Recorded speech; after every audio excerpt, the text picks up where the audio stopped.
In Organon of Medicine, Samuel Hahnemann explains in Aphorism 146 to 171 the principles for selecting the correct homeopathic remedy.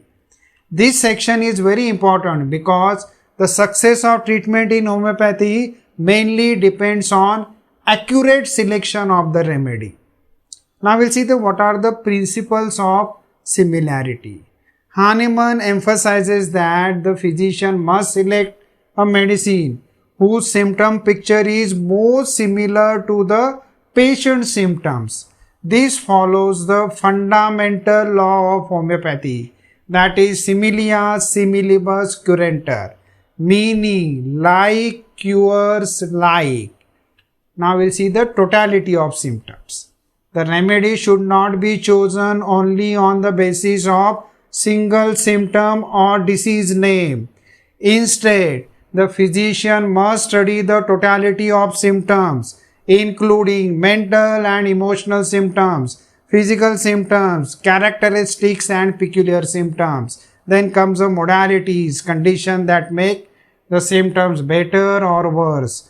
By comparing the patient's symptom picture with the symptom produced by the medicines during the drug proving, the physician can identify the most similar remedy. The next one is the individualization. Hahnemann also emphasizes the importance of individualization.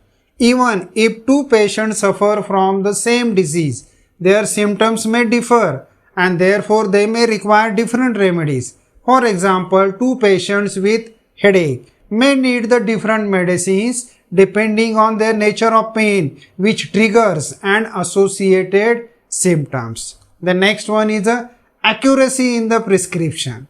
The closer the similarity between the patient's symptoms and the remedy symptoms, the more effective the treatment will be.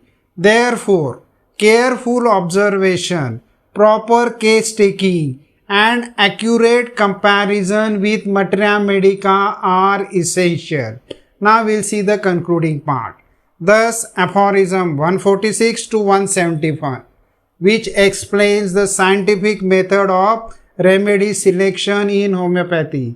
By studying the totality of symptoms and selecting the most similar medicine, the homeopathic physician can achieve a gentle, rapid, and lasting cure, fulfilling the true mission of healing, which is described by our master, Dr. Samuel Hahnemann. Thank you.